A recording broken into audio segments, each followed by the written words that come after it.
Hello, welcome to the Elevate Your Wellbeing podcast. Okay, let's dive in. I'm going to be chatting on this week's podcast episode and over the next couple of weeks on burnout. Don't shut off if you're like, oh, I don't burn out. Burnout's a load of BS. Not everyone experiences burnout.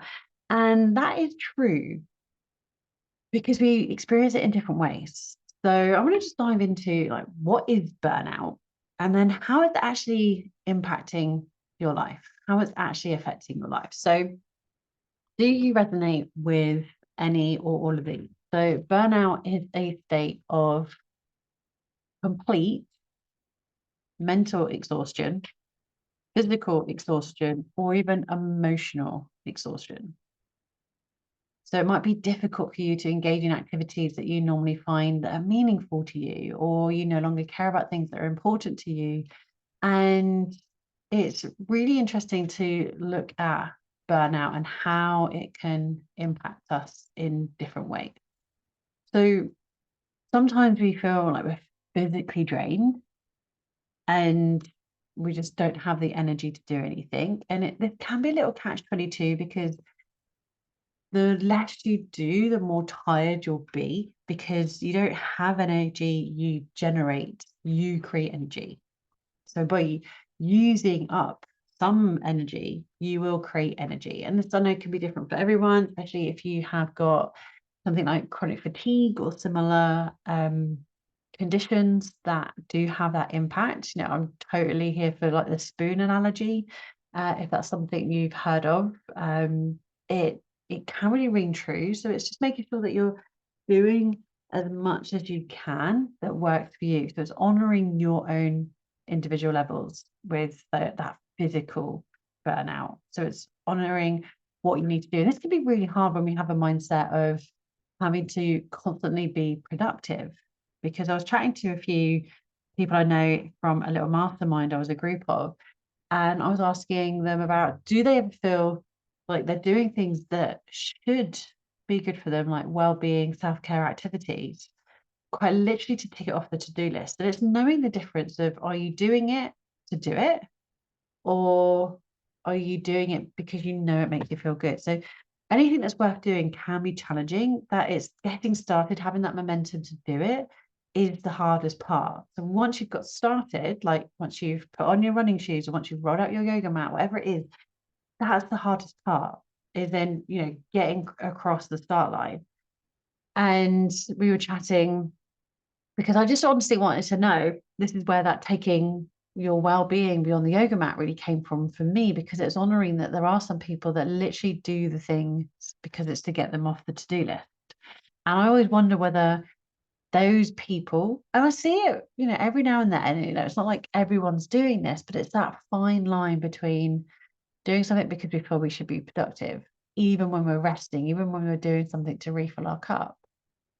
Or, you know, are they doing it purely for that basis because they're kind of rushing in and then rushing out because they've got everything else to do? You know, a little bit, I sort of chatted about this a little bit last week with, you know, making sure that your sleep, for example, is the priority, or are you trying to prioritize everything else on the to-do list? Or, you know, are you doing the well-being, the self-care practices, and then yes, they might be hard. Yes, you could easily talk yourself out of doing them, but when you've done them, you're like, I feel so much better. And it's honoring that little dance between the two. So two of the women like got back to me in this group, and like one of them was like, yeah, there are times when I've gone to a class and I could really feel that all I wanted to do was like read a book. And I've even come away from the class, and I think I would have got more out of doing what I wanted to do. And then we were diving into, well, is this a need to be productive, or this mindset block of, if I'm doing the thing I really wanted to do, which is the self-care practice, that resting, putting your feet up, having a nice cup of tea, reading a book, can come across as being lazy because it looks like you're not doing anything. You know, so it's where do we bump up against things? And this is where burnout can come in, because we're doing so much because we feel we should be being productive. And that can then ripple out into your mental and emotional burnout, because there's so much going on mentally, and then emotionally we feel like we should be doing more. And then we start beating ourselves up. So it's yeah, it's an interesting topic. I feel it's an interesting topic, which is why I've been chatting to some other people about it. And then I wanted to chat about it this week on the podcast about where we're at with burnout. And you might have been aware that you're burnt out, or maybe it's that when you actually stop, that's when you feel burnt out. And my husband's really guilty of this. It's like it's constantly going. And literally, as I'm recording this episode, he's on his first day off of 2 weeks. And he's taken a week off before he's doing an event because he knows his body is likely to crash and burn within the first few days of taking time off. So he's making sure he's taking a whole week off before that event. And you know, it's even just being aware of that. So is that something that you do? Because that's from adrenal fatigue and different types of burnout can come in. And that can also be physical burnout, but it's not you're physically tired in that you just don't have the energy. It's when you actually stop. And that's why some people don't like stopping because they know they will then crash and burn. But it's honoring that you need to get to that point where you can rest because we need to rest. That's why, it's why sleep is important. It's why sleep takes up a third of your day. But so many of us don't prioritize it that we then crash and burn, or we feel that we have to keep going and burning the candle at both ends, that we don't then get deep, impactful rest, whether that's actual deep, impactful sleep or being able to do those slower, more gentle practices like being able to put our feet up, read a book, and not feel like we're being lazy and not feel guilty about it. So I'd love to know if that's something that you go through, or if you have ever gone through that battle of, I should be doing something more productive. I should be using my time more effectively or efficiently. So you keep going and you experience your burnout in different ways. I tend to experience burnout more in a mental capacity because I can overthink things. As a child, I was this real deep warrior, and it's taken a lot for me to really work through that. And that's when practices like journaling and meditating really, really help me because I can reflect on those things. And then the extra bonus is having someone to talk to. So whether that's a partner, a friend, a social group, a mastermind, a community, or even a coach or even a therapist, someone to talk through it so that you can unravel whatever is going on in your mind. Because basically our minds can be a bit of a mess if we don't sort them out. And I've chatted about this in a previous podcast episode. It can be, if you're someone who has multiple tabs open on your computer, that could be what it's like in your mind. If there's no organization going on in there, how do you know what to focus on and where to focus when you don't really have clear vision, clear thoughts and understanding in your mind? So that's where mental fatigue and mental burnout can really come into play, because it's honoring, what are we in control of and honoring what we're not in control of and focusing on what we can control and letting go of the rest, which can be really hard. And I'm putting my hands up that is something I do struggle with. But because I then have practices of support put in play, that's made a massive, massive difference. And then emotional burnout can be slightly different. It's that one I find from personal experience can be when you've had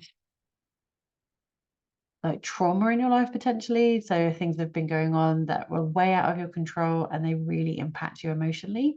And if it's keeping you stuck, that's where therapy can really, really support you. But if you're not quite there, if you're recognizing that you need to work through that, that's when a coach can really also help you as well as having that community around you. So it's really honoring what type of way that you're burning out. And then there's a little sneaky one, which is I'm not burnt out. And it can be when you're really, really passionate about something. And I noticed this in myself because I was so passionate when I was building my business. Nothing else mattered. Nothing else mattered, to the point where my partner was like, you're always working, or I would be always declining invitations from friends to go out. And again, I mentioned this last week, there's always a season for everything, but it's honoring that it doesn't continue. Because at the same time as, you need to prioritize your sleep, you need to have that rest.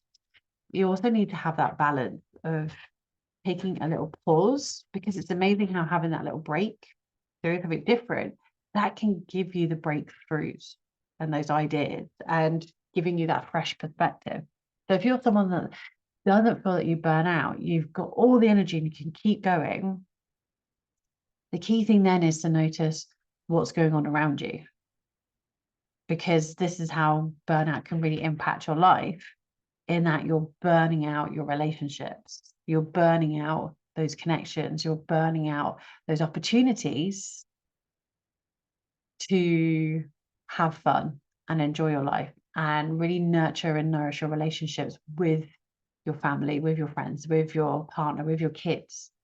So if you're hearing a lot of you're really busy or you're always working, and you're like, I'm not burning out, but it's asking yourself, are you actually having fun in your life? And again, that can be a little bit of a trick question, because if you love what you do, for you, yes, that will be fun.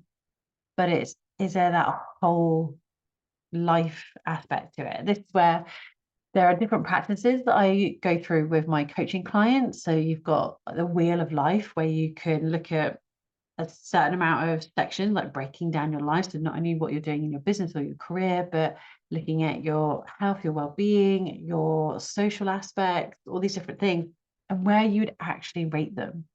And if you're on a mission and you're loving what you're doing in your business and in your career, and you feel like you're not burning out, so you're like, yeah, I'm a 10 out of 10, but then everything else on the wheel is a lot less than that, that's where you have those imbalances. And it's really key to look at that, to really honor finding and then creating and then being able to enjoy a work-life balance. So this is something I absolutely love to do, because I've recognized it in myself, and it's being able to honor that I need to create that time to not only spend with my business and my clients, but to spend time with myself, and then spend time with my partner, and spend time with family, and spend time with friends.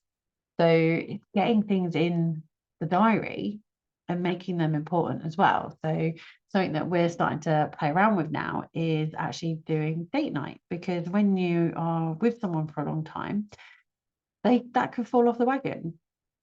And as why I'm recording this, we're actually planning to have a little like sit down coffee date and go into these different ideas of what we want to do for the next 3 months. We've just had our 90-day review and 90-day plan on the podcast and in my wellbeing Facebook group, and I'm nudging all my clients to do the same, and I'm doing the same for me. But we're actually going to do this for our relationship and actually have a little plan and sit down for the next 3 months of where we're at, where we're spending our time, and how we can spend our time together, and how we can really enjoy the season as well that we're currently in our lives together.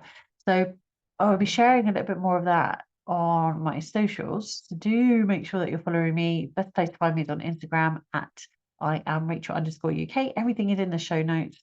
And if this is something that you're experiencing, if burnout, is affecting your relationships, if life doesn't actually feel fun in every area of your life, hop on a call. Let's have a 15-minute chat and see if we can put a little strategy together to help you work through that.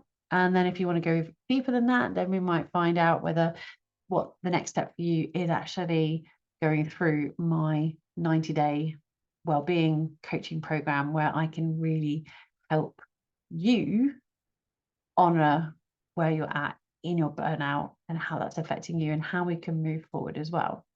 So I'm going to do this as a little bit of a two-parter, because I want to go into burnout a little bit more. So I'm going to save that for next week's episode. So I'd love to know what your takeaway is. Is there something that you are experiencing? How are you experiencing it? Have you experienced it before?